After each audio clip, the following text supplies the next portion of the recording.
La depresión junto con la ansiedad es sin duda alguna de los problemas más graves que tenemos en términos de salud mental en todo el planeta Tierra hoy en día. Y sin duda alguna afecta un montón tanto a hombres como a mujeres. Pero hay características muy diferentes en la manera en la que se presenta en unas personas y en otras, y de eso vamos a platicar el día de hoy. Para empezar, tenemos que hablar sobre si hay algunas diferencias o no en torno al cerebro femenino y el cerebro masculino para poder entender la diferencia entre la depresión en hombres y en mujeres. Vamos a platicar un poco más de eso en este podcast que se llama Supracortical. Supracortical. Con el médico psiquiatra Rafael López. Les doy la más cordial bienvenida al podcast de Supracortical. Yo soy el doctor Rafael López, soy psiquiatra. El día de hoy vamos a platicar de la depresión masculina. Y a ver, digámoslo desde ya. No existe una depresión de hombres y una depresión de mujeres. Y sin embargo, vamos a estar platicando todo este episodio sobre esa diferencia que existe y no existe al mismo tiempo. ¿A qué me refiero? Cuando hemos explorado, porque mira que se han hecho artículos científicos al respecto, si existe un cerebro masculino y un cerebro femenino, pues la respuesta es no. O sea, sí, pero no, ¿no? Aquí en México somos muy dados a decir, no, sí, no, ¿no? O decimos cosas como, sí, sí, sí, no. ¿No? ¿Qué estamos tratando de decir? Sí existe una diferencia, dado que los hombres tienen factores hormonales distintos, pero sobre todo tienen una cultura diferente, tiene que ver con roles de género, tiene que ver con la epigenética, tiene que ver con el carácter que se va formando con los años. Acuérdate que en el mundo de la psicología se dice que existe una personalidad, pero que esa personalidad tiene dos partes. Una que viene de nacimiento, que así naciste y así te vas a morir. Esto que dicen que genio y figura hasta la sepultura. Bueno, eso es el temperamento desde la perspectiva psicológica, mientras que el carácter es la otra parte de la personalidad que se va formando con los años. No tienen el mismo carácter los mexicanos que los ingleses, no tienen el mismo carácter los abogados que los médicos, no tienen el mismo carácter, no, conforme vas viviendo experiencias, pues vas transformando tu personalidad que de base tiene una cosa que se llama temperamento que no cambia. Bueno, pero hay una parte que sí cambia. Entonces, los hombres que estamos expuestos a contextos sociales muy particulares, vemos el mundo y respondemos ante el mundo de formas muy distintas a cómo las mujeres responden. Bueno, entonces, ¿hay un cerebro de hombres o un cerebro de mujeres? No, la verdad es que salvo ciertas partes anatómicas muy específicas, los hombres y las mujeres somos básicamente iguales. Hay, nosotros pertenecemos, recuerda, a cierto tipo de animales, somos mamíferos, somos simios muy inteligentes y nosotros, simios como somos, tenemos algunos que es muy notoria la diferencia entre el macho y la hembra, como ya sabes, el gorila lomo plateado, pues es muy diferente en tamaño, en fuerza, o sea, anatómicamente lo ves y ves una cosa muy distinta de cómo se ve la hembra de la especie entre los gorilas. Bueno, por otro lado están los bonobos que son muy parecidos y que incluso a veces las hembras son un poquito más grandes, pero básicamente son iguales.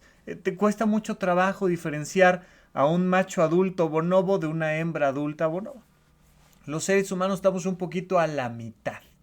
O sea, tú ves a uno y a otro, así en su perspectiva anatómica más simple y sin ropa y dices, no, pues sí, sí logro diferenciar al macho de la hembra. Hay caracteres sexuales primarios y caracteres sexuales secundarios que son diferentes en uno y en el otro y que entonces nos permite decir, bueno, aquí hay diferencias anatómicas. Pero cuando yo estaba estudiando medicina, parte de mi formación pues, fue estudiar anatomía, y en anatomía te entregaban huesos reales, ¿no? De cadáveres de personas, y te decían qué hueso es, de qué lado y si pertenece a un hombre o a una mujer.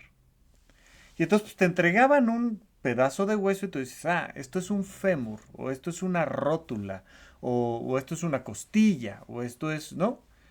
Muy bien, perfecto, ya identificaste el hueso. ¿De qué lado es? ¿Es derecho o es izquierdo?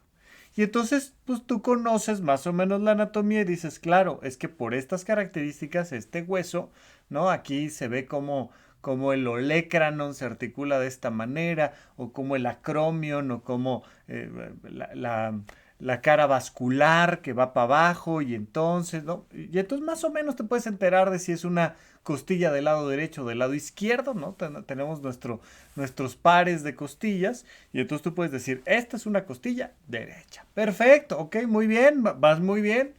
Ahora dime si es de hombre o de mujer. Ay, pues ahí ya le empezabas a sufrir mucho, porque tienes que inferir cosas. Y entonces, si hay ciertos puntos en el hueso discretamente más marcados, más pronunciados, vamos a suponer que tú estás viendo mi mano y yo hago que uno de mis dedos sobresalga de los otros, y yo digo, ese piquito se ve bastante marcado y este otro también. Pues lo más probable es que el efecto de la testosterona y otras hormonas haya hecho que esto haya crecido un poco más. Sabemos que en general y en promedio, en los seres humanos, el macho de la especie es más grande y fuerte que la hembra de la especie un poco. No como la diferencia en un gorila entre el macho lomo plateado y la hembra. No, no, no, no.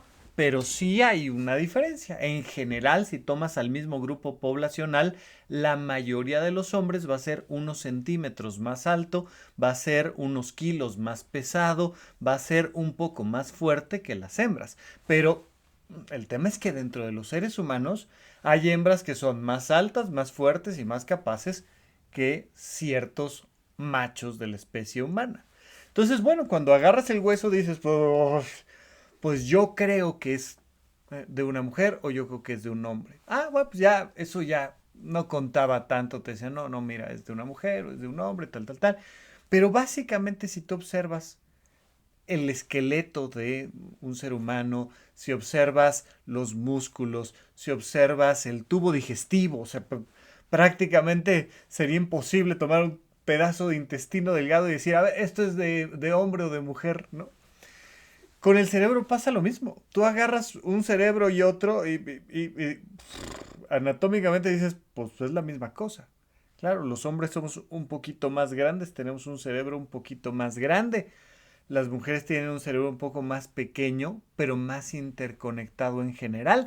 Pero esas interconexiones devienen mucho de lo que fueron viviendo en la vida. Y el tamaño no necesariamente se relaciona con inteligencia para nada. No hay cerebros chiquitos brillantes y cerebros grandotes que nomás sirven para colocar el sombrero y ya ni sombrero usamos. Entonces se vuelve una cosa muy particular. Entonces, para fines prácticos, si bien es cierto que la testosterona en nuestro sistema nervioso central nos hace más competitivos en general, y lo vemos mucho, por ejemplo, en personas que hacen la transición de género y de sexualidad, que pasan de ser de nacimiento una mujer a volverse un hombre trans, o a identificarse y entenderse y asumirse como un hombre trans. Cuando haces esa transición, pues, y utilizas procesos hormonales, vas viendo cómo también temas de mentalidad van cambiando. Esto, insisto, tiene que ver con muchos factores. Yo ya les he platicado que el momento donde más he tenido un peso más alto, donde alcancé a estar con un sobrepeso medianón, fue al final de la especialidad médica. De tan mal que comes en los hospitales, pues terminé como con 10 kilos encima de los que traigo hoy en día, ¿no? Y entonces andaba yo en 80 y tantos kilos. Y entonces cuando terminé la especialidad médica dije, no, ya, voy a cuidarme, voy a ponerme a dieta, no sé qué. Y exageré y me fui hasta la rayita de la desnutrición, bajé como 20 kilos más o menos.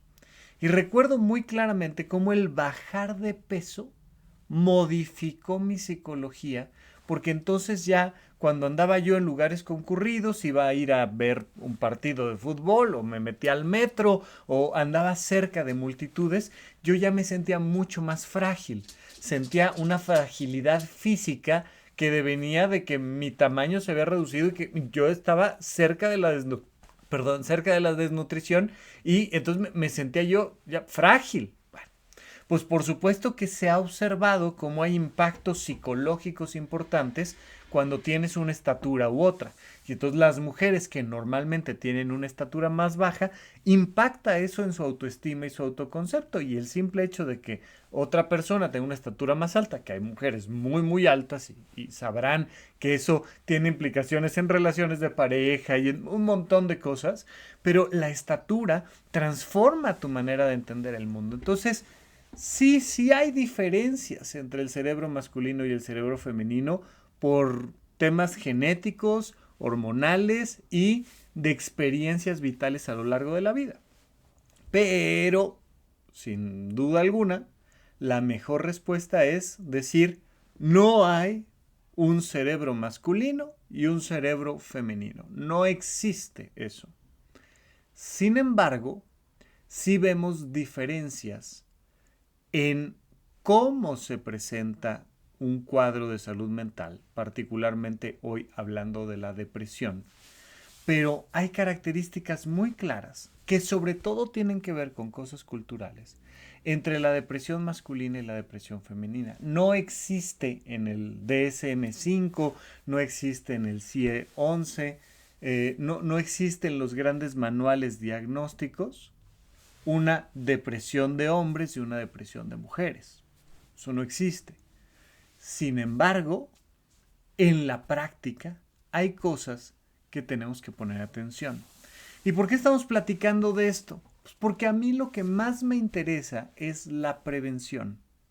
Los hombres carecemos en muchas áreas, pero sobre todo en términos de salud mental, carecemos de prevención. Y carecemos de prevención, entre otras cosas, porque no nos enteramos que esto que estamos viviendo es una depresión. Nada más que a diferencia de cómo se deprimen las mujeres, que se encierran a llorar sus emociones y las comparten desde lo que llamamos síntomas internalizados, en los hombres lo que puedes ver es irritabilidad, exceso de trabajo, conductas parasuicidas, que ya platicaremos un poco más. Y esto tiene implicaciones de qué tanto los hombres se quitan la vida de manera muchísimo más efectiva que las mujeres.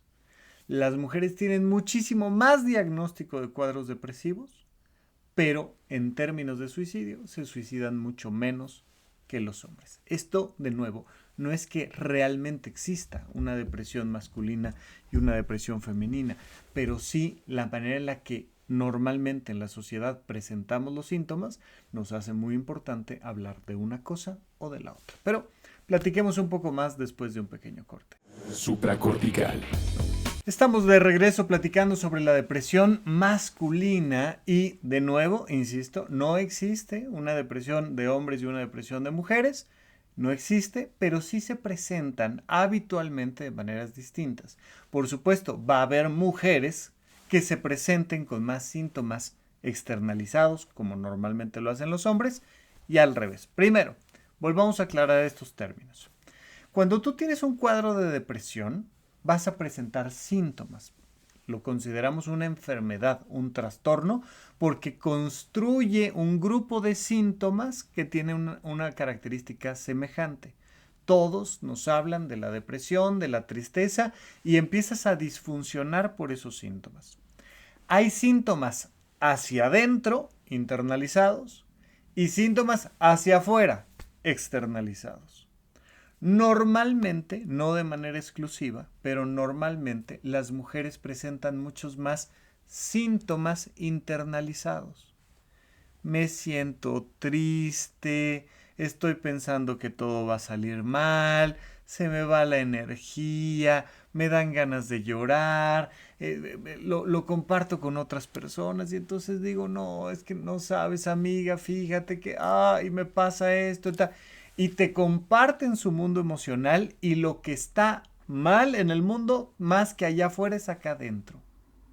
Claro, también van a tener síntomas hacia afuera, síntomas externalizados, pero sobre todo van a tener síntomas hacia adentro. A los hombres, por motivos culturales, nos han enseñado desde el día uno que los chicos no lloran, no, y lo decía un creador de contenido, me pareció muy interesante cómo lo explicaba. Decía, es que a los hombres no nos enseñan a ser hombres. A los hombres nos enseñan a no ser mujeres. Porque como en el constructo machista en el que crecimos, hay una jerarquía donde el hombre blanco heterosexual está hasta arriba y de ahí vas bajando en grupos sociales. Abajo de los hombres están las mujeres blancas heterosexuales, ¿no? Pero se trata de no caer del primer puesto al segundo puesto. Este constructo machista que hemos armado nos dice, tú no debes de ser una mujer. Pero muy poco o casi nada nos enseñan de qué significa realmente ser hombres. Entonces vamos creciendo en la vida y te dicen, no seas niña, no seas vieja, no seas una mujer. ¿Y qué significa detrás de eso? No muestres tu mundo interno. Que claro que tenemos, igual que las mujeres tenemos un mundo interno, igual que las mujeres tenemos emociones, igual que las mujeres somos dulces, somos sensuales, somos amables, pero nos van diciendo toda la vida, no te comportes como niña, no seas una mujer. No te dicen, mira, los hombres así expresan sus emociones, los hombres así comparten su sensualidad, los hombres así comparten su dulzura, los hombres... Y luego llegamos a estas conclusiones de que hay energías masculinas y energías femeninas. No hay energías masculinas y energías femeninas, eso no existe.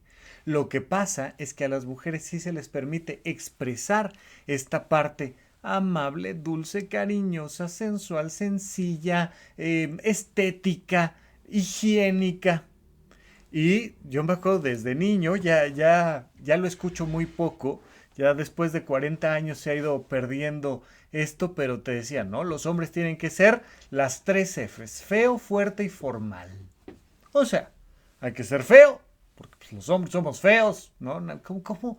Ay, me voy a estar cuidando la barba y el peinado y me voy a hacer manicure. No, los hombres tenemos que ser feos, fuertes, porque pues, lo que nos distingue y para lo que servimos es como para hacer cosas mecánicas, ¿no? Entonces pues tenemos que ser fuertes, pero pues bañado, perfumado y con traje, ¿no? Somos un gorila trajeado, pues hay que ser formales, hay que ser elegantes, ¿no? Pues son las 3 Fs. Y hasta ahí llegaba la educación masculina. O sea, hasta ahí se acababa lo que se supone que debe de ser un hombre. No me tiene que ser feo, fuerte, formal y se acabó. Y fuera de eso, no ser una mujer. Entonces, a la hora que vivimos dentro de esta cultura del machismo, entonces nos lleva a que nuestros síntomas de salud mental no se puedan expresar desde lo internalizado, sino que se expresan desde lo externalizado. Hay muchas mujeres que por muchos motivos también expresan solamente síntomas externalizados porque no se quieren ver débiles, porque son competitivas, porque siempre crecieron entre hombres, porque lo que tú quieras. Pero en general, a los hombres solo se nos permite tener síntomas externalizados, pero además se nos lleva a no darles importancia. Entonces, cuando hablamos de depresión masculina, estamos hablando sobre todo de la depresión externalizada. Pero si yo le pongo al título, vamos a hablar de depresión externalizada, pues como que no se va a entender de qué estamos hablando, ni se va a entender la importancia de ponerle atención a esos síntomas externalizados, que tiene que ver con que los hombres se quitan la vida un montón por no atenderse en su salud mental. Bueno, dentro de estos síntomas externalizados de la salud mental, y particularmente de la depresión masculina, tenemos la irritabilidad y el enojo. Ya te he dicho muchas veces, a las mujeres se les permite estar felices, estar tristes o estar medianamente neutras, aunque normalmente no se les permite estar sin una expresión. Todo el tiempo tienen que estar o felices o tristes. Culturalmente hablando, a los hombres no se nos permite estar tan felices, que sí un poco, pero sobre todo se nos prohíbe estar tristes. Los hombres podemos estar contentillos, los hombres podemos tener una expresión neutra, ¿no? Y lo he platicado con personas muy importantes para mí que me dicen, oye, es que en las reuniones, ¿no? O sea, si una mujer está seria, es como que te pasa, estás enojada, ¿no? Inmediatamente se le prohíbe. Mientras que a un hombre sí se le permite estar serio, estoy tranquilo, estoy escuchando una conversación y no tengo expresiones faciales. No, las mujeres todo el tiempo tienen que estar sonrientes porque la presión social que cae sobre ellas las obliga a eso. Bueno, los hombres podemos tener una expresión más neutra, y sobre todo es normal que estemos enojados. Entonces estamos geñudos, estamos ceñudos, ¿no? Estamos así, porque estamos concentrados, estamos trabajando, estamos preocupados, estamos resolviendo un problema, estamos estresados y los hombres tenemos derecho a la irritabilidad y el enojo y por tanto mucho de nuestra depresión se expresa a través de irritabilidad y de enojo. Estás irritable todo el tiempo, estás defendiéndote todo el tiempo, tienes poca tolerancia a la frustración y me molesta el mesero y me molesta el tráfico y me molesta mi pareja y me molestan mis hijos y me molestan mis compañeros de trabajo y me molestan mis superiores o mis subalternos, me molesta, la gente me molesta. Entonces, estoy irritable, estoy enojado, tengo hostilidad, estoy con expresiones verbales agresivas todo el tiempo y me estoy quejando y estoy aventando y pues terminan agarrándose a golpes con un taxista en el tráfico, terminan agarrándose a golpes en el metro, pues porque la irritabilidad es uno de los síntomas principales que se presentan dentro de estos síntomas externalizados de la depresión masculina. Pero hay otros, como por ejemplo la evitación y el escape, donde de lo que se trata es de no sentir, de evitar emociones y por tanto de evitar conflictos y conversaciones profundas, ¿no? Y entonces, ¿qué tienes? Nada. ¿Qué necesitas? Que me dejes en paz. Que todo el mundo se haga para allá, que no me estén dando lata, que no.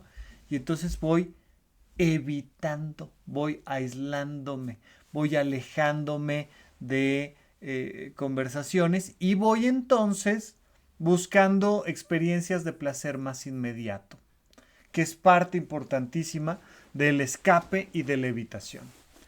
Ya hemos platicado que de manera muy natural y que nada tiene que ver con enfermedades mentales, tanto hombres como mujeres consumen contenido visual para adultos, pornografía o simplemente videos de personas que se dedican a mostrar su cuerpo. Normal, sí, normal. Desde muy temprana infancia hay una natural atracción hacia ver a otras personas, ¿no? Revistas, películas, modelos, desde siempre, sí. Eso es parte de nuestro desarrollo normal. Es parte de los placeres simples de la vida, dado que los seres humanos somos seres sexuales desde el día que nacemos hasta el día que nos morimos, pues hay una naturalidad en esta búsqueda de ver contenido sexual. Lo mismo pasa con la comida, que rica, ¿no? Una hamburguesa, unas papas. Lo mismo pasa con series de televisión y ver películas de acción. Sí, todo eso es normal. Es normal que nos gusten las películas de acción. Es normal que nos gusten las papas a la francesa. Y es normal que nos guste ver personas con más características sexuales. Pues, sí. Pero muchos de los síntomas externalizados nos lleva a hiper buscar consumir este tipo de contenido. nos lleva a evadirnos de la realidad a través de placeres inmediatos. Y entonces se dispara tremendamente el consumo de pornografía, se dispara tremendamente el consumo de alimentos salados, grasosos y demás, se dispara tremendamente el consumo de contenido en internet, y entonces estoy viendo redes sociales y no me puedo despegar, me clavo y me obsesiono con algo, que puede ser algo muy positivo en ciertos contextos, como decir, no, estoy clavadísimo estudiando inteligencia artificial. Ah, muy bien, qué padre, pues es una herramienta que está hoy en día surgiendo y que hay que aprender a utilizar, incorporar. Sí, nada más que en vez de platicar con mi pareja, en vez de convivir con mis hijos, en vez de hablar con mis hermanos, en vez de compartir mis emociones, en vez de salir a caminar en familia, estoy encerrado en mi habitación, en mi estudio, en donde tú quieras, en mi celular, viendo contenido, consumiendo pornografía, comiendo cosas, bebiendo cosas, y lo que estoy haciendo es escaparme. Lo que estoy haciendo es evitando. Por supuesto que si eso que estoy haciendo no es productivo, pues se me va a reclamar mucho más fácilmente. Ya tuvimos por aquí en supracortical un episodio hablando de cómo esta definición de la masculinidad todavía está muy relacionada a ser un ser protector, productivo y a procrear. Proteger, producir y procrear son las tres grandes P's de la masculinidad. Y entonces, pues, una manera en la que podemos fugarnos es a través de la productividad. Es que yo estoy trabajando y es que aquí hay una oportunidad de negocio y aquí estoy. ¿Y tiene algo de malo trabajar? Nada. ¿Tiene algo de malo ser productivo? Nada. El tema es que muchas veces la depresión se va a presentar con este síntoma externalizado de la hiperproductividad, del workaholic, ¿no? ¿Por qué existe este término workaholic, que no es un término científico? Porque es lo mismo que con el consumo de alcohol, pero con el trabajo. Y entonces me quedo horas extras en la oficina y entonces, no, y voy haciendo este exceso impresionante de horas de trabajo, pues para no estar en contacto con mis emociones. Bueno, estos son entonces esa irritabilidad, ese escape a través de placeres inmediatos, la hiperproductividad, son algunos de los síntomas de la depresión externalizada, de la depresión masculina, pero vamos a platicar un poco más de esto en el siguiente bloque. Supracortical. Seguimos con ustedes platicando sobre la depresión masculina. No olvides darte una vuelta a través de tu explorador de internet, en el teléfono celular, en la tableta, en la computadora. Entras a internet y te vas a horizonte1.com. Ahí te vas a encontrar con todo el contenido y la comunidad que hemos creado a lo largo ya de varios años. Están los cursos pregrabados de desarrollo personal que tenemos ahí para ti. Están también las actividades virtuales en tiempo real. Ahí tenemos sesiones de preguntas y respuestas. Nos vemos una vez al mes, al menos conmigo, pero además de las sesiones conmigo, tenemos taller de lectura, tenemos conversatorios, clases de yoga en línea, un montón de cosas más en las actividades virtuales, y por supuesto constantemente estamos organizando sesiones presenciales para generar esta comunidad y tener personas con las cuales convivir, además de un montón de cosas. Y no olvides que me puedes escribir a través de tus redes sociales, en Instagram particularmente, aunque con las preguntas de SOS han llegado una brutalidad de mensajes y me cuesta un poco más de trabajo estar al día, pero les agradezco muchísimo que me manden sus preguntas para la sección de SOS, donde tú preguntas y aquí platicamos sobre temas de desarrollo personal. Pero bueno, en todas las redes sociales, @RafaLópezDR. Entonces, básicamente estos síntomas externalizados pues nos muestran en esta depresión masculina la incapacidad para entrar en contacto con nuestras emociones. Entonces estamos evitando conflictos, no queremos tener conversaciones profundas, no sabemos ni cómo tenerlas. Entonces cuando nos preguntan cómo estamos, pues respondemos que bien. Lo mejor que podemos hacer cuando tenemos esta depresión con síntomas externalizados para no confrontar con esas emociones, pues es evitar a las personas. Entonces, lo que sea para no estar en contacto con una conversación profunda con pareja, hijos, hermanos, amigos. Los hombres sí se relacionan entre sí, pero no para expresar su mundo interno. ¿Sabes qué? Vámonos a la bicicleta. Y la bicicleta tiene la gran ventaja, nos vamos a rodar, de que tú vas en tu bicicleta, yo voy en la mía y poco podemos platicar. Si platicamos, nos tenemos que poner el uno junto al otro, ver de frente, no vernos a los ojos. Y hablamos de lo cara que está la vida, hablamos de los mendigos políticos, hablamos de qué barbaridad no es posible que hayan perdido los Pumas, yo qué sé. Pero de nuestras emociones, no. O sea, imagínate ahí en la bicicleta llorando. ¡Ah! Es que fíjate que estoy triste. No se da. Sea en la bicicleta, sea en la cantina, sea viendo el partido de fútbol. Pero los hombres no contactamos con estas emociones. Entonces, aunque estemos conviviendo con otros hombres, que además cada vez lo hacemos menos, no pasamos de estas emociones a compartirlas hacia afuera, sino que simplemente andamos por ahí medianamente en manada o de plano nos aislamos. Ya ni siquiera voy al básquet, ya ni siquiera voy al dominó, ya ni siquiera, ya cuando ya de plano físicamente me aíslo, ya hay un tema ahí muy importante que voltear a ver con esta depresión masculina. Todo esto lleva a una experiencia donde los hombres normalmente se sienten profundamente agotados. Se sienten físicamente muy agotados. De nuevo, esto puede aplicar igual para una mujer que está encerrada en su departamento, trabajando 14 horas diarias, durmiendo poco, no contactando con sus emociones. No es exclusivo de los hombres, pero sí es mucho más frecuente en los hombres esta depresión externalizada. Pero característica central, insomnio, cansancio. Hoy estoy durmiendo 3 horas y me estoy parando a ir a hacer boxa. Ya sabes, ¿no? Hay estos estudios donde llegas y boxeas media hora y a lo que sigue. No, estoy haciendo ejercicio en el gimnasio desde las 4 de la mañana porque pues, al fin que no puedo dormir. Entonces, no duermo, tengo insomnio, estoy hiperproductivo, estoy desgastándome físicamente, laboralmente y entonces estoy muy cansado.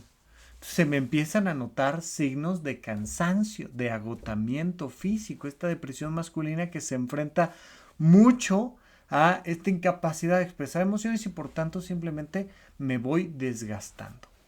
Entre ese desgaste y esa evitación y esta búsqueda de placeres inmediatos, llegamos al tema de las conductas de riesgo y ahí es donde ya vamos llegando a Pénjamo, ya brillan allá sus cúpulas, ¿no? O sea, que ya empieza a entenderse cómo llegamos a las conductas suicidas. Tenemos conductas de riesgo, conductas para suicidas y conductas suicidas. ¿Qué significa esto? Las conductas de riesgo es cuando ya bebí de más y perdí la cartera. Las conductas de riesgo es cuando ya dormí muy poco y ya pasé un día casi completo sin dormir. Las conductas de riesgo son cuando me crucé la calle sin fijarme demasiado, pero tampoco sin arriesgarme tanto. Pero junto con eso empiezan estos pensamientos de desesperanza, estos pensamientos de todo va a estar mal, las personas se endeudan, ¿no? Empiezan a jugar en casinos virtuales, a hacer apuestas, ¿no? O sea, se puede jugar en un casino sin tener problemas de salud mental, pero muchas veces cuando tengo problemas de salud mental, pues estoy tratando de hacer dinero rápido y entonces voy y apuesto 1,000 pesos esperando ganar 10,000. Entonces, pues me empiezan a jalar las casas de apuestas, me empiezan a jalar las apuestas deportivas, me empiezan a jalar los préstamos ilegales o peligrosos. Y poco a poco voy transformando eso en conductas para suicidas. Una conducta para suicida es una conducta que no propiamente busca quitarme la vida, pero que sí se le acerca mucho. Por ejemplo, salgo, consumo alcohol y después me regreso a casa manejando mi motocicleta a altas velocidades sin casco. Yo no es que propiamente esté pensando en que me pase algo. De hecho, yo creo que lo más probable es que no me pase. Pero me voy a arriesgar. Voy a ir a exceso de velocidad, sin casco, en una motocicleta, en la noche, con unas copas encima. Es porque a ver qué pasa, ¿no? Y es esta conducta para suicida. Lo vimos con el teniente Dan en la película de Forrest Gump, donde está, ¿no? Ya sabes, sopla, sopla, es todo lo que tienes para mí. Y ¿sabes qué? Me voy a subir al mástil mayor, a gritarle a la tormenta que si se siente mucho venga por mí que aquí estoy. En la película de Forrest Gump, ahí tiene esta catarsis el personaje del teniente Dan y le permite salir de esa depresión masculina. Pero muchas veces lo que vemos en la vida real y no en la película de Forrest Gump es que ya ahí te estás hundiendo y después de eso te hundes más. Sí me accidenté en la moto, sí no traía casco, sí terminé en el hospital y eso termina de arraigar mi cuadro depresivo. Y lo que pasa es que ya pasamos de lo parasuicida a lo directamente suicida. La diferencia en la conducta suicida es que ya yo estoy propositivamente buscando una manera de ya no estar aquí al día siguiente. Ya voy a hacer algo para no estar. Ya voy a hacer algo para desvivirme. Ya voy a hacer algo para morirme. Ya directamente estoy ahí. Ok. Y entonces vamos profundizando en esta depresión externalizada.